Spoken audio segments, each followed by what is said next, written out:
శిథిలాలన్నీ కూడా కొన్ని ప్రాంతాల్లో పడిపోయాట. సివిలియన్సే టార్గెట్గా ఇరాన్ దాడి చేస్తోంది. ఇరాన్ పెద్ద ఎత్తున సివిలియన్ టార్గెట్స్గా దాడులు కొనసాగిస్తోంది. ఇజ్రాయెల్ మాత్రం తమ దగ్గర నుంచి కేవలం ఎయిర్ బేసెస్లో మాత్రం దాడులు చేస్తున్నాం, న్యూక్లియర్ స్థావరాలు మాత్రమే దాడులు చేస్తున్నామని చెప్తున్నారు. ఎస్ అఖిల్ అందుబాటులోకి వచ్చారా పీసీఆర్? రైట్, ప్రస్తుతం అఖిల్ ఐరన్ డోమ్ దగ్గరికి వెళ్తున్నారు. సో మీ అందరికీ చూపించడం కోసం ఆర్టీవీ ఎక్స్క్లూజివ్గా ఇజ్రాయెల్ ఉన్నటువంటి మన తెలుగు వారిని సంప్రదించింది, అఖిల్ని సంప్రదించింది. అఖిల్ మనకు మరింత సమాచారం అందిస్తారు. సో అక్కడ ప్రస్తుతమైన డోమ్ బంకర్ దగ్గరికి వెళ్తున్నారు ఆయన. సో బంకర్లో ఏముంటుంది? రోజుల తరబడి అందులోనే ఉండాల్సి వస్తుందట. నివాసాల్లో ఉన్నటువంటి కింద బంకర్లు అందులోనే కొన్ని రోజుల తరబడి ఉండాల్సి వస్తుందట. అటువంటి సిచ్యువేషన్ ఉంటుందట. ఎందుకంటే అక్కడ బంకర్లో ఎలా ఉంటుంది సిచ్యువేషన్ అంటే కనుక అక్కడ దాడులు చేసి పూర్తిగా ఆ బిల్డింగ్స్ అన్ని కుప్పగూలిపోయి లేకపోతే ఇంకేదైనా జరిగినా కూడా ఆ బంకర్ వారి ప్రాణాలను కాపాడుతుంది, సురక్షితంగా కాపాడగలుగుతుంది. సో ప్రతి నివాసంలో కూడా బంకర్ మ్యాండేటరీ. సో బంకర్ ఎలా తయారు చేయబడుతుంది, ఆ బంకర్లో ఎటువంటి అంశాలు ఉంటాయని మాత్రం మనం చూద్దాం. అఖిల్ అందుబాటులో ఉన్నారు మనతో పాటుగా. మరి కాసేపట్లో కొన్ని క్షణాల్లో జాయిన్ అవుతారు బంకర్ దగ్గర నుంచి ఆయన. సో బంకర్ ఎలా ఉంటుందో చూద్దాం. ప్రస్తుతానికైతే రైట్ సైడ్ విజువల్స్ అన్ని కూడా అఖిల్ ఎక్కడైతే మాకు ఇజ్రాయెల్ నుంచి అందుబాటులోకి వచ్చారో ఆయనటువంటి ప్లేస్ అది రమాగంద్ ప్రాంతం అది. సో ఇజ్రాయెల్లోని రమాగంద్ ప్రాంతం నుంచి ఆయన మనకు అందుబాటులోకి వచ్చారు. ప్రజెంట్ అయితే అక్కడ ఒక హై టెన్షన్, ఒక రకంగా చెప్పాలంటే పెద్దగా ఎవరు చర్చకు తీసుకోవడం. వాళ్ళ డిఫెన్స్ సిస్టమ్ పైన చాలా పూర్తి స్థాయి నమ్మకంతో ఉన్నారు వారంతా కూడా. సో వారికి ఆ డిఫెన్స్ సిస్టమ్ పై నమ్మకం ఉండడంతో పాటుగా తమకి రక్షణ కవచంలా బంకర్స్ అన్నీ ఉన్నాయి కాబట్టి తమకు ఎటువంటి భయం లేదంటున్నారు. సో మరి చర్చలు అంటే ఎటువంటి విధంగా ఉన్నా కూడా పెద్దగా చర్చ కూడా ఏం లేదు. అందరూ కూడా డిఫెన్స్ సిస్టమ్ పైన, సెక్యూరిటీ ఫోర్సెస్ పైన నమ్మకంతో ఉన్నారని మాటని చెప్తున్నారు ఆయన. పీసీఆర్ అందుబాటులోకి వచ్చారా? రైట్, ఎస్ చేరుకున్నారు అక్కడికి అఖిల్. అఖిల్ నా వాయిస్ వినిపిస్తుందా మీకు? వినిపిస్తుంది. రైట్, ఇఫ్ డోంట్ మైండ్ ఒక్కసారి బంకర్ ని చూపించండి. మీరు ఉంది ఇప్పుడు స్టెప్స్ అది ఇంకా సెల్లార్ అంటుంటారు బహుశా, అంతేనా?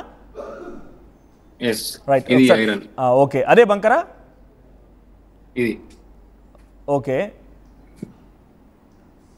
రైట్, బంకర్ లోపలికి వెళ్తున్నారు అఖిల్. ఇప్పుడు మీరు చూస్తున్నారు కింద సెల్లార్లో నుంచి ఒక ఐరన్ గేట్ కదా, బహుశా అంతా కూడా ఐరన్, మేడప్ ఆఫ్ ఐరనేనా? ఐరన్ ఇలా వేస్తారు లాక్. ఓకే, సో లోపల ఎటువంటి సిచ్యువేషన్ ఉంటుంది? ఇలా ఉంటుంది, కుర్చీలు ఉంటాయి. ఓకే, ఇట్లా చైర్స్. ఓకే, స్ట్రాంగెస్ట్ రూమ్ అన్నట్లు. ఓకే, అదంతా కంప్లీట్ ఐరనేనా? Iron, complete iron. Okay, oxygen supply ఎలా వస్తుంది దాంట్లోకి? ఆక్సిజన్ సప్లై ఇలా పైన నుంచి వస్తూ ఉంటుంది. ఓకే, దీంట్లో నుంచి చిన్నగా వస్తుంది. ఓకే, ప్రతి ఒక్క దగ్గర మొత్తం ఐరన్ తోని ఫిల్ అయి ఉంటుంది. ఓకే, కూర్చోనికి చైర్స్. ఓకే, సో అక్కడ తినడానికి ఒకవేళ భీకరమైన యుద్ధం కొనసాగింది, శిథిలాలు కూలిపోతుంది అనుకోండి, అక్కడ కూర్చున్న వారికి వాళ్ళకి ఉండడం కోసం ఫెసిలిటీస్ ఇంకేమైనా ఉంటాయంటే తినడానికి తిండి లాంటిది కానివ్వండి, మనం సమకూర్చుకోవాల్సిందవన్నీ కూడా అక్కడ స్పేర్లో మనం స్టోర్ చేసుకోవాల్సింది అంతే. స్టోర్ చేసుకోవాల్సింది. ఇక్కడ ఫ్రిడ్జ్ కూడా ఉంటుంది మీకు. ఓకే, అదన్నీ మనం అరేంజ్ చేసుకోవాల్సినవన్నీ కూడా. ఇక్కడ ఈ బిల్డింగ్ వాళ్ళు, అపార్ట్మెంట్ వాళ్ళు, ఈ అపార్ట్మెంట్ ఎవరైతే ఉన్నారో వాళ్ళన్నీ ఇక్కడ ఫెసిలిటీస్ అన్ని సమకూర్చి వెళ్ళిపోతారు. ఓకే, సో వాష్రూమ్స్ లేకపోతే మహిళలు ఉండడానికి అన్నింటికీ ఏర్పాట్లు ఉంటాయి అక్కడ? అన్నింటికీ ఏర్పాటు ఉంటుంది. ఓకే, సో ఒక్కసారి అటు టచ్ చేసి చూస్తారా, అంటే సౌండ్ వినిపిస్తారా? ఐరన్ లేకపోతే చూడడానికి సిమెంట్ లాగా కనబడుతుంది, ఒకసారి వ్యూవర్స్ కూడా వినిపించాలి కాబట్టి. So completely made up of iron అంతా కూడా, మొత్తం ఐరన్. ఓకే, సో ప్రతి నివాసంలో ఇటువంటి ఒక ఐరన్ డోమ్ లాంటిది ఉంటుంది రైట్? సారీ, బంకర్ ఉంటుంది. బంకర్, యా, మొత్తం ఐరన్. ఓకే, సో ప్రతి బిల్డింగ్లో ఇటువంటిది ఏర్పాటు చేస్తూ ఉంటారు. అవును. ఓకే, సో ప్రజెంట్ యుద్ధ నేపథ్యంలో ఇటువంటి వాటిని తరచుగా వాడుతూ ఉన్నారు. సో మీకు ఇన్ఫర్మేషన్ రావాలంటే మీరు సైరన్ లేదా మెసేజ్, రెడ్ అలర్ట్ అనేటువంటి యాప్ అంటున్నారు. సో మీకు మెసేజ్ ఎలా వస్తుంది, లేకపోతే సైరన్ ఎలా మోగుతుంది, ఎంత దూరం వరకు సైరన్ వినిపిస్తూ ఉంటాయి? సైరన్ ఇక్కడ ప్రతి ఒక్క ఈ ఏరియాలో దాదాపు ప్రతి ఒక్క బిల్డింగ్ పైన సైరన్ అనేది, ఇంకోటి రెడ్ లైట్ లాగా ఒక లైట్ అనేది అమరుస్తారు. ఒక్కసారి చూపించగలుగుతారా ఇఫ్ యూ డోంట్ మైండ్? మీరు పర్లేదు, ఇక ఫ్రంట్ క్యామ్ ఆన్ చేసుకోండి. ఇక్కడ ఉన్నది అపార్ట్మెంట్ పైన ఉంటది. ఓకే, ఓకే, ప్రతి ఒక్క పెద్ద అపార్ట్మెంట్ పైన ఉంటది. ఓకే, ఆ సైరన్ అనేది వచ్చినప్పుడు దాదాపు అందరికి కవర్ అయ్యేటట్లు ఉంటది. ఇప్పుడు మీరు చూస్తున్నారు అక్కడ ఉంది కదా, ఓకే, బిల్డింగ్, ఓకే, అపార్ట్మెంట్, దాని పైన ఉంటది. దాని పైన ఒకటి రెడ్ లైట్ ఉంటది. ఓకే, ఆ రెడ్ లైట్ విత్ అక్కడ ఒకటి సైరన్ది అది ఉంటుంది. ఆ సైరన్ న్యూక్లియర్ సైరన్ వస్తుంది అక్కడ నుంచి ఈ ఏరియాలో. ఓకే, అక్కడ నుంచి అంటే ఏరియాకు కంట్రోల్ రూమ్ లాంటిది ఏదైనా ఉంటుందా? ఎమర్జెన్సీ సిచ్యువేషన్లో వాళ్ళని రెస్పాండ్ అవ్వాలంటే ఇలా ఇప్పుడు ఒకవేళ సమయానికి ఐరన్ డోమ్ మనం లోపలికి వెళ్ళలేకపోయాం, బంకర్ లోపల వెళ్ళలేకపోయాం, హట్ అయ్యారనుకోండి, ఎమర్జెన్సీ సిచ్యువేషన్స్లో మనం ఎవరిని అప్రోచ్ అవ్వాలి? మెడికల్ అసిస్టెన్స్ ఎలా వస్తుంది? మెడికల్ అసిస్టెన్స్ అంటే నిన్న మట్టికి ఇక్కడ దాదాపు ప్రతి ఒక్క ఏరియాలో 4-5 అంబులెన్సెస్, ఒక 5-6 వెహికల్స్, పోలీస్ వాళ్ళ వెహికల్స్ ఇక్కడ దాదాపు ప్రతి ఒక్క ఏరియాలో పెట్టేశారు. ఓకే, తర్వాత ఏరియాకు 2 ఫైర్ ఇంజన్స్ పెట్టారు. ఓకే, ఏమైనా ఎమర్జెన్సీ ఉంటే కాల్ మన ఎమర్జెన్సీ టోల్ ఫ్రీ పెట్టేశారు. ఆ టోల్ ఫ్రీకి కాల్ చేయమని చెప్పారు. ఓకే. సో అంటే ఒకవేళ కనుక బంకర్లోకి చేరుకోలేని వాళ్ళు ఎవరైనా కనుక ఉండి ఆల్రెడీ స్ట్రక్ అయిపోయి ఇబ్బందుల పాలవలసి వస్తే వాళ్ళని కాపాడుకోసం ఎప్పటికప్పుడు వెంటనే అక్కడికి సేఫ్టీ సిబ్బంది చేరుకుంటారా? Security forces చేరుకుంటాయా? అవును, చేరుకుంటా. ఈ ఏరియాలో నిన్న మొత్తం ఇక్కడ పోలీస్ వాళ్ళు, అంబులెన్స్ వాళ్ళు మొత్తం ఇక్కడే ఉన్నారు. ఏమైనా ఎమర్జెన్సీ అయితే వాళ్ళని pickup చేసుకోనికి. Okay.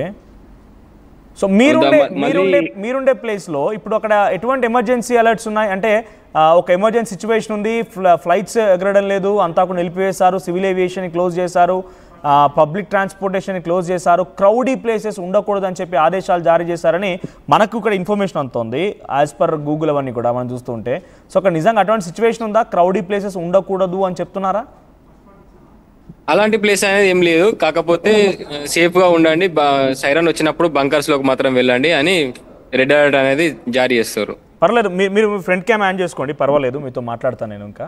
So present Iran ఆ వార్నింగ్స్ని ఇజ్రాయెల్ ఎలా తీసుకుంటుంది, ఎలా చూడాలి అంటే ఇప్పట్లో ఈ యుద్ధం ముగిసే అవకాశం ఏదైనా కనబడుతోందా? అక్కడి పబ్లిక్ కానీ ప్రభుత్వాలు కానివ్వండి, సెక్యూరిటీ ఫోర్సెస్ ఏం చెప్తున్నాయి?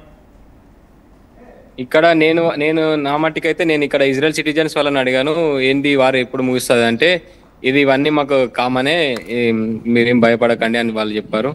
ఇక్కడ వాళ్ళ దగ్గర చూస్తే ఉంటే వాళ్ళకి ఇవన్నీ లైట్ గానే అనిపిస్తున్నాయి. అంటే నార్మల్ గా వాళ్ళు ఇవన్నీ ఫేస్ చేసిన వాళ్ళలాగానే చెప్తున్నారు. ఓకే. సో వాళ్ళు కంటిన్యూస్గా సుమారుగా 1-2 years అవుతుంది కాబట్టి పెద్దగా అలవాటు పడిపోయినట్టుంది. కానీ అది ఇదివరకు ఎప్పుడైనా హట్ అయిన వాళ్ళు ఉన్నారా? అంటే ఈ యుద్ధం వల్ల చాలా తీవ్రంగా గాయాలపాలైన వారు కానివ్వండి, లేకపోతే హట్ అయిన వారు, బిల్డింగ్స్ కొలాప్స్ అయిన సిచ్యువేషన్స్ కానీ అలాంటివి ఏమైనా ఉన్నాయా? సిచ్యువేషన్ అక్కడ వాళ్ళు ఎవరైనా పంచుకుంటున్నారా? కొన్ని ఇక్కడ హెర్జిలియాలో మెక్డొనాల్డ్స్ అనే ఒకటి ఉంటది. ఓకే. అది నిన్న ఏదో చిన్న దాడికి అది ఫైర్ అయినట్లు చెప్పారు. ఓకే, అంటే ఇరాన్ చేసిన దాడితోనే? ఇరాన్ చేసిన అది మిసైల్ అనేది మిస్ఫైర్ అయిపోయి అది శిథిలాలు అనేది దానిపైన కూలాయంట. ఓకే. అంతే, ఇంకా వేరే ఏం లేదు. ఓకే. సో ప్రజెంట్ మీరున్న ఏరియా ప్రైమ్ ఏరియాగా ఉంటుందా, లేకపోతే ఇంకెక్కడైనా ప్రధాన టార్గెట్లా? అంటే జెరూసలేం లాంటి ప్రదేశాల్లో చాలా బిగ్గెస్ట్ టార్గెట్స్. జెరూసలేం అనేది మాకు 50-60 కిలోమీటర్స్ దూరంలో ఉంటుంది. మాకు ఇక్కడ టెల్ అవీవ్ అనేది 5 కిలోమీటర్స్ దగ్గరలో ఉంటుంది. ఓకే. అంటే జెరూసలేం అనేది చాలా ప్రైమ్ ఏరియా, రాజధాని అక్కడ కాబట్టి, ఇజ్రాయెల్ రాజధాని కాబట్టి అక్కడ చాలా prime area, right? Prime area. అక్కడ ఉన్నటువంటి భారతీయులు ఏం చెప్తున్నారు? మన భారతీయులు ఎప్పుడైనా మీరు అప్రోచ్ అయ్యారా? మన తెలుగు వారు లేకపోతే భారతీయులు ఎవరైనా మీరు సంప్రదించారు? వాళ్ళు ఏం చెప్తున్నారు? వాళ్ళు నేను వచ్చి ఇక్కడికి 1 year అవుతుంది. వాళ్ళని అడిగాను, ఇదేంది ఇక్కడ ఇట్లా ఉంది అంటే, ఇవన్నీ ఇక్కడ ఏం కాదు, ఇక్కడ డిఫెన్స్ సిస్టమ్ బాగా స్ట్రాంగ్ గా ఉంటుంది, మేము 5 years నుంచి వెళ్ళి ఉన్నాము, మేము చూస్తూనే ఉన్నాము, మేము టెన్షన్ పడకని నిన్న చెప్పారు. ఇండియన్స్ ఎలా ట్రీట్ చేస్తారు? ఇండియన్స్ ని చాలా బాగా ట్రీట్ చేస్తారు. ఇక్కడ అందరూ కలిసిమెలిసి ఉంటారు. ఓకే. సో ప్రజెంట్ ఇంకా అక్కడ ఇజ్రాయెల్లో సిచ్యువేషన్ గురించి మీరు చెప్పాలంటే ఏం చెప్తారు? అంటే రాత్రి కాగానే ఒకసారిగా ఎమర్జెన్సీ సైరన్లు మోగడం అంతా కూడా ఒక హడావిడి సిచ్యువేషన్ ఉంటుందా? కొంచెం భయం. ఎట్లా అంటే ఇప్పుడు మేము కొందరు కొత్తగా వచ్చిన వాళ్ళకి భయాందోళనకరంగా ఉంటుంది. నార్మల్గా పాత వాళ్ళకైతే ఇది ఒక చిన్న అట్లా వచ్చి వెళ్తారని చెప్పారు. కాకపోతే నిన్న మట్టికి ఆ మిసైల్స్ అనేది చాలా భయంకరంగా పేలాయి. ఆ శబ్దాలు అనేవి ఒక దీపావళి లాగా అనిపించింది మాకైతే ఇక్కడ. ఓకే. సో ఐరన్ డోమ్ లాంటిది కొంత రక్షించే ప్రయత్నం చేస్తాం, చాలా బిగ్గెస్ట్ థింగ్ అక్కడ. చాలా రక్షించేది. ఐరన్ డోమ్ అనేది 200 మిసైల్స్ ని కూడా తట్టుకోగల శక్తి ఉంది అని ఇక్కడ వాళ్ళు చెప్తున్నారు. ఓకే. సో ఎమర్జెన్సీ ప్రకటించామనేటువంటి మాట వినిపిస్తోంది. ఎమర్జెన్సీ ఉందా? అంటే ఆఫీస్లో ఎమర్జెన్సీ అనేది ప్రకటించారు. ఇక్కడ సేఫ్టీ వాళ్ళు కూడా చాలా మట్టుకి అటు ఇటు తిరగడం లాంటివి చేస్తున్నారు వెహికల్స్ లో. ఓకే. ఎప్పటికప్పుడు అబ్జర్వేషన్ చేసుకుంటూ వెళ్తున్నారు. కాకపోతే ప్రజల్లో మాత్రం ఎలాంటి భయాందోళన లేదు, నార్మల్ గానే ఉన్నారు ఎవరు కూడా. ఓకే. ఒక నార్మల్ డే లాగా. ఎమర్జెన్సీ అంటే ఏంటి? ఆఫీస్లోకి వెళ్ళకూడదు, స్కూల్స్ కాలేజ్ అన్ని క్లోజ్, హాస్పిటల్స్ పెద్దగా అందుబాటులో ఉండవు, అలాంటి సిచ్యువేషన్ ఉందా? అది మాకు ఇంకా తెలియదు. మాకు రేపు వర్క్ ఉన్నదని అన్నారు మాకు. నిన్న మట్టికి మాత్రం నిన్న స్కూల్స్ అనేది క్లోజ్ చేశారు. ఓకే. సో ఇంకా ఎమర్జెన్సీ అయితే కొనసాగుతుంది టుడే, టిల్ టుడే ఇప్పటి వరకు అయితే ఎమర్జెన్సీ ఇంకా కంటిన్యూ అవుతుంది, రైట్?